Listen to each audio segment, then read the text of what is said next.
Okay, for today's Moodle page, this project I'm going to break up into two different sections simply because there's a lot that we're going to go over, and it's just easier to do it on two different days.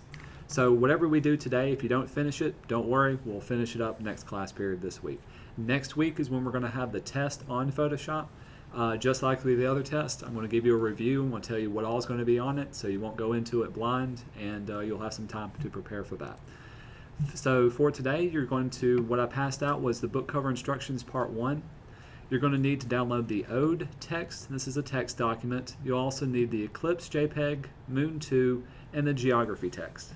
When you're finished with this, we're actually going to print it off on the color printer, but for today, you're just going to save it to your computer, and we'll finish it up next class period. Let's jump into Photoshop and see what we got. This is what our final product is going to look like. It's going to be a book cover for, say, a coffee table book that has pictures of the moon, moonscapes, different images from there. From this, we're going to take different JPEGs and pictures that you've downloaded.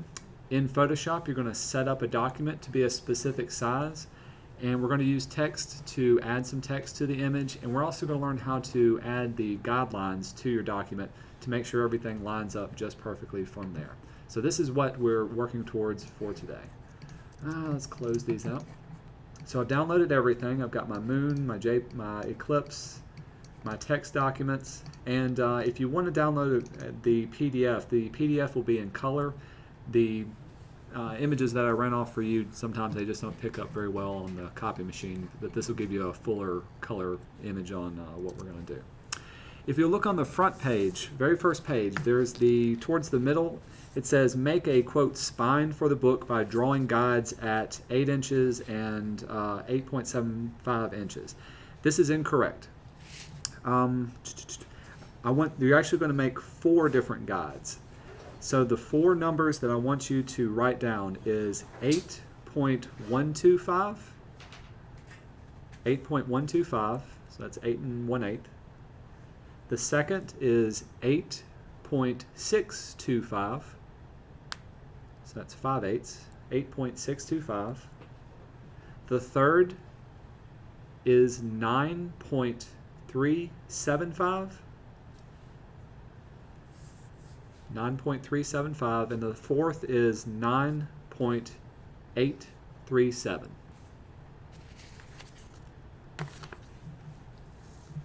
And I'll show you what exactly that means once we get to that one as well. So let's jump back into Photoshop. We're going to set up and create a new document. How many of y'all have completely forgotten everything we've learned about Photoshop so far? It's been over a week and you haven't been in it. So to make a new document, File and New. And we're going to set this up as if the entire piece was printed on one page. So the width of it's going to be 8 and roughly a quarter, or excuse me, 18 inches and 1/8 inches. And the height is 9 and 1/4. The resolution is going to be pretty high, so you want something to be printed off, you want it to be a good resolution. 300 is what you're looking for. A lot of really fine photographic printers want to go up as high as 600 dpi. If you ever send your images to Walmart to be printed off, they're 600 to 800 dpi. And the color mode we're working in is CMYK. Why CMYK? Printing it. That's the colors that are used in the printer. Everything else will keep the same. And we'll say okay to this. I'm actually going to go ahead and I'll drag this off from here. So the first thing I'll show you to do, got my layers kind of pulled off, I'll put that to the side, is let's make some guidelines to make sure everything is in its proper place. To do this, we need to make sure your rulers is turned on. I've got my ruler turned on. You can see it at the top and the left-hand side of the screen. If you don't see it, you can always go to View, and there's rulers. It's got it checked off. Notice your hotkey is Command R, so you can turn them on and off by hitting Command R, and that'll get rid of them and bring them back. Here's how to create a guide, a ruled guide on your document. I'm going to zoom in by hitting Command and the plus sign. I'm going to scroll back up to the top of my page. Let's see, I'll zoom out a little bit. You can see when I zoom in, here's my ruler that's on here. So here's 0, here's 1 inch, 2 inch, all the way across from there. What I want to do is make a margin at the top, bottom, left, and right sides. That's 5/8 of an inch. So I'm going to scroll over to the very edge. So here's my 0, 0. To make a guide, I'm going to click on the ruler and drag down.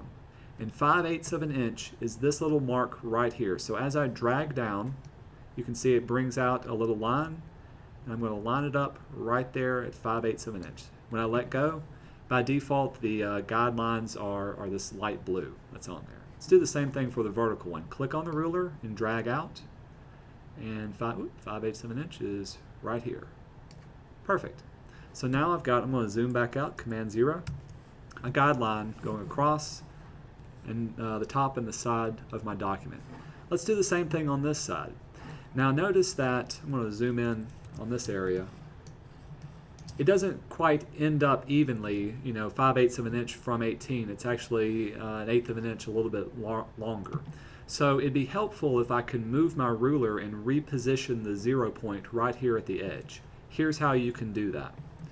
If you'll click at the top left-hand corner, notice where the two rulers meet, and drag, it gives you a new crosshair, and wherever I let go of my mouse, that's the new 0 point. Notice now it's starting to measure from this point onward, and here's my 0 point from right here.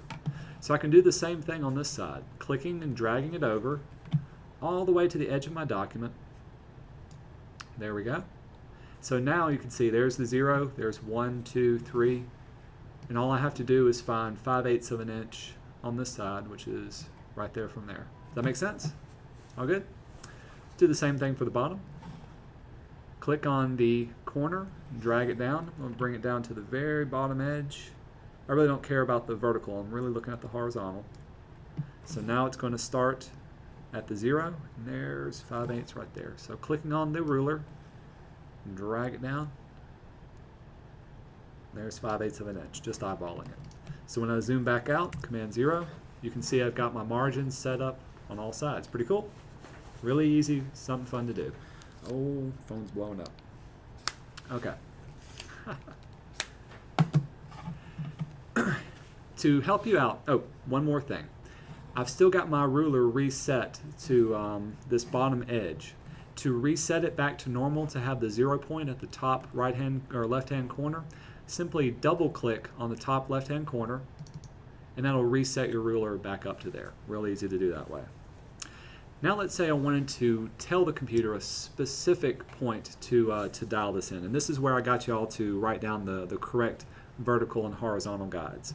To do this, you can go to View and look for New Guide. When you select this one, it'll open up a dialog box and it'll ask you to type in a specific position. In our case, we're going to be creating vertical guides, and the first one will be at 8.125. When I hit OK, it'll automatically place it there for you. So this is just a way to do it specifically if you don't want to have to drag it off and do it yourself. Let's do the other three. So another vertical one at 8.625. 0.625. 9.375. And a final one at 9.837. When I hit OK. So now I've got my document nice and set up. Do you kind of see what the book cover should look like now? I've gotten the back of the cover on this side. I'm showing you what the spine, the width of the spine would be, and I've also got the front cover that's also set up from here. Another thing that I think I've left out on here is we need to turn the background completely black. How do we do that? What tool would help us out the best? Paint bucket. Paint bucket, fantastic. So the paint bucket, let's change our foreground color to black. One click, got it all into black. I didn't have that written down, but that's one thing that does need to happen on here. Let's put in some images next. So I've downloaded all of my images, got the moon and the eclipse on there, so I'm going to drag them both into Photoshop. Remember to bring an image from one document into another one. We're going to have to undock them. And there's more than one way of doing it, but this is the way I like to do it. Grab your Move tool. We're just going to drag both of these into here. This one is going to be placed on this side. Won't need it anymore. and your eclipse is going to be placed over on this side. Another thing I'm going to ask you to do is to change their layer mode to screen. Where do we find our layer mode? How do we change that up?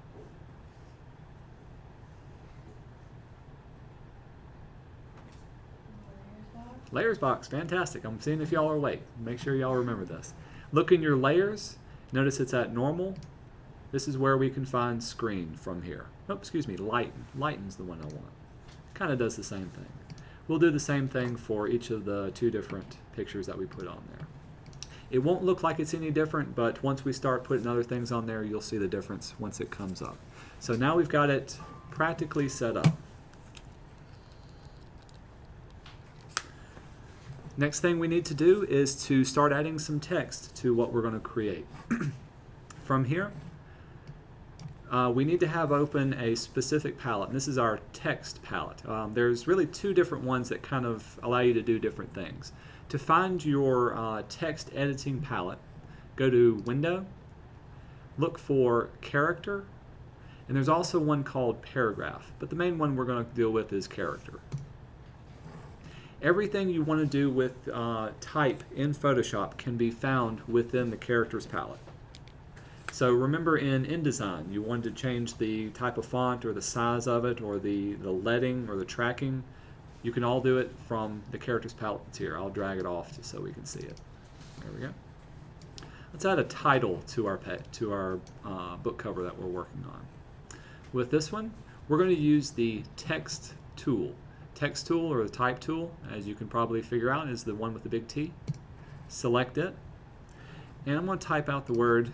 Just clicking once gives me a blinking cursor, Moonscapes, so all caps. Okay, now when I typed it, you didn't see anything. Y'all know why? Font color is black as well. So just like any other thing, we need to highlight our text. To change the color of the font, you can do this in your Characters palette down here. Also notice at the very top, you've got your basic controls for your characters up here as well. Here's our font color. Let's make it white. There we go. Now we can start to see it. We also want to make sure our font is Gill Sans Bold, which happens to be what I already had selected. The size of it is 48 points, so there it is there. And the alignment is to the left, so that's that one there. And the color, there we go, is white. If for some reason you choose your text document and or your text tool and you start typing it out and things are like really spaced out or the fonts are a little bit different, just let me know and I can show you how to edit those within your Characters palette down here, because when people change it up, sometimes they don't change it back to where it should be. Alright, so we've typed in our text. I'm going to lock it in or accept any changes by clicking on the little check mark up here. Look at our layers palette. You've now got a specific layer that's got a T on it, so this is a type layer that's nestled between layers 1 and 2. Works just like any other layer. I can grab my move tool, I can click on this layer and move it around anywhere within my document and place it and resize it from there. So what I want you to do, we're going to move this up to this top margin so that it snaps to the top edge right there. Then we're going to scale it to make it larger to fill up the entire area of our right hand side. To do this, do y'all remember where to go to change the scale of something?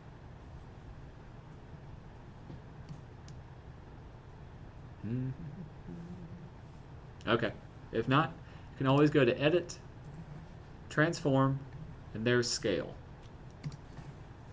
This will give you a little bounding box. All you've got to do is click and drag, and this will rechange up the size of the text that you have from there. As soon as it stretches all the way across, to accept any of the changes, click on the checkbox again, and you've got it saved up into there as well. Any questions so far? No, I'm moving fast, but you can see this is really, really easy as well. All right, the second thing we're going to do is we're going to type a little subhead that's underneath it as well. So I'm going to choose my type tool again. This time, our font is going to be Times, so I'm going to highlight it up here. If you start typing Times, you can see it fills in. Now I typed it and it changed up that one. That's because I still had the Moonscapes layer selected. That was my fault. I'm going to undo that, so edit and undo. There we go. Undo that time. I'm going to just deselect this layer by clicking on, say, layer 2. Make sure that it's not selected. Now let's try type tool again. Got my type tool.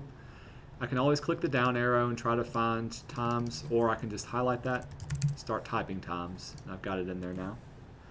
It's also going to be bold. Our size is 16 point, a little bit smaller. It's going to be right aligned. 16, come on. There we go. Right aligned. And color is white as well. Now I'm going to click anywhere on here. Got my blinking cursor, and when I start to type, let's see, images, got my caps on. Exploration, discovery, and imagery. Ooh, imagination. There we go. With it all typed out, I can always hit my check sign. If you ever need to make any other changes, all you gotta do is select your type tool, then you can go back to that layer, re-highlight it, and make the changes from there. Take your move tool. This is going to be placed on this side over here as well. Now, for this one, I typed them in upper and lowercase caps. If I wanted to change them up, so let's say later on it said, I need it to be all caps, just as Moonscape is in all caps. You can do this quickly in your characters palette that we opened up. So I've got this layer selected. At the very bottom, here are some quick little icons. You click on them and they will change up the formatting of your text. The one for all caps is this one right here. So when I click on it, automatically it sets that to all caps from there. Pretty cool? Real easy from that. So that's how to create a single line of text. You've got your text tool. You click once, type out the text that you want, then use your move tool to move it and scale it and position it exactly the way you want it to be from there. But let's say you wanted to add an entire paragraph of text to something. Here's how we can do this. I'll go back to my desktop. We're going to take a poem called ode.txt. The text document is just a plain text document that'll open up in TextEdit. We want to copy this entire poem and paste it into the backside of the book cover that we're creating. So let's grab our text tool. We'll jump back to our text, highlight it, got it all selected, edit, make a copy of it. So I've copied that text. Now in Photoshop, with my type tool, rather than clicking just once, I'm going to click and drag over this entire area. And it's okay if you go outside the bounds just a little bit. Everything will work out just well. Then I can, let's set our font and our size. So it's going to be times. This time it's going to be regular.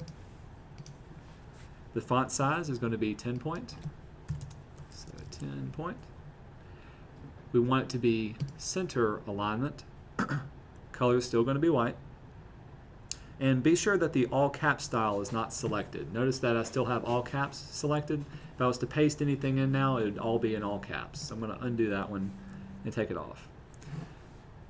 Now with this selected, I'll hit Command V to paste.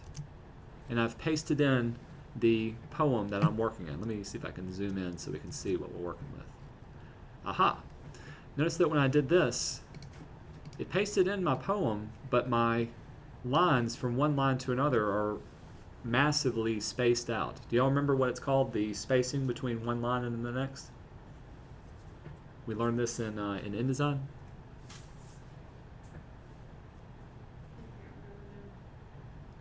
Is it tracking? No? Leading. Bingo. There we go. Knew someone would know it.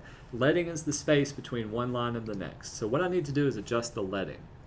I'm going to select all of the text that I did by hitting Command A for all. So I've got everything selected, even if there's not enough, even if it's not showing up on there. This is where you can go to Window and open up, oh, excuse me, not Window, no, it's in our Characters palette. Here's your leading right here, the A stacked on top of the other. I've got it set to 87 point, and with a 10 point type, that's a lot of leading. If you hit the down arrow, choose auto. That'll bring everything back into position there. So that's how you, if that happens to you, just adjust your leading from here to be able to do that as well. All right, so I've got that one selected. Everything looks good.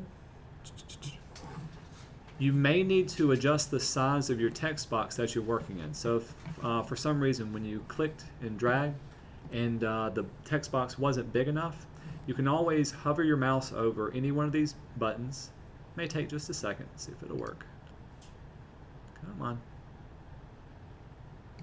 There we go. My mouse is turned into a little double arrow. From here I can click and drag and change up the size of my text box, and that'll adjust the size of the amount of space that's in the poem as well. Hit the check mark to accept any changes that you've made. You've got everything going good from there. Any questions on making a paragraph body of text? The main difference between what we did on the left and what we did on the right is this one has a text box, and this one we just clicked once to create an entire line of text from there. Notice that they're both in their own respective layers by themselves, so I can always choose my move tool and move it around to position where as I needed it. The last thing that we're going to do is to create kind of a texture using a bunch of text over the entire background. I'll show you what the final one looks like. So if I zoom in, you've got all these different places that would be inside of the text box, repeated over and over and over again on the background, kind of creating just a text texture, and it's going to be repeated throughout the entire thing. So to do this, we're going to open up our geography text. That's what this is. Same thing, I'm going to highlight it, make a copy of it. For this one, we want it to be behind everything. So let's make sure that we choose the background layer. Now when I choose my type tool, I'm going to click in the upper left-hand corner and drag all the way down to the bottom right-hand corner. So let's see, make sure we can see it. I'm going to click up here, drag, almost make an entire selection. If you'll notice in our layers palette, because I chose the background layer, now this layer is in front of it and behind everything else.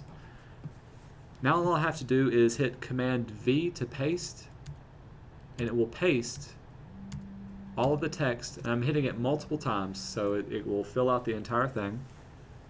Let's see.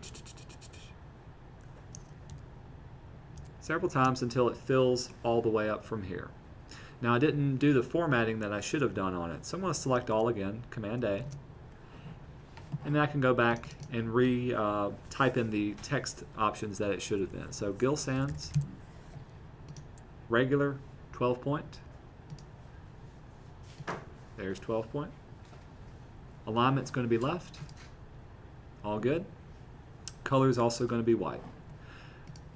The final thing that we're going to do for this, oh boy, let's see. Notice that it's not lining up. It's lining up on that side, but not everything else. Let's see what's happening. Why is, notice in the top left-hand corner, it's got an indentation from somewhere. I bet that's one that we can find on the paragraph. Let's go to Window. I'm going to open up Paragraph, and this will give us some more text options. Aha. I see now that I've got an indentation of 48 points. I'm going to set that to 0. Uh-oh. Make sure this is highlighted. Set that to 0, and also a first line indent to 0 as well. Now that lined up everything nice and smoothly. Did y'all catch that? What was going on? So if anything that's kind of out of the ordinary happens, let me know and I can show you kind of where to go to do that. It's either the characters palette or the paragraphs palette. Something's up from that. Last thing we need to do is to drop the opacity of this. By dropping the opacity, it'll allow you to see everything else that's going on here. So I've got the layers selected to make it slightly more opaque. In other words, so we can see it. If you look at the top right-hand side of the layers palette, there's your opacity. Just type in 30%. There we go, 30%. Now it's dropped down. The opacity is looking a whole lot better from there. Like I said, this is a very simple, but it's a little bit more involved when using the type tool, because you want to make sure everything is just so and that you got the correct layer selected once you're working from there. Any questions before I let you go on this? All right. I'm going to turn your computers back over to you. The main thing we're going to look for is that you reach this particular stage of the design. Next time, we're going to add on to it and build it up a little bit more from there.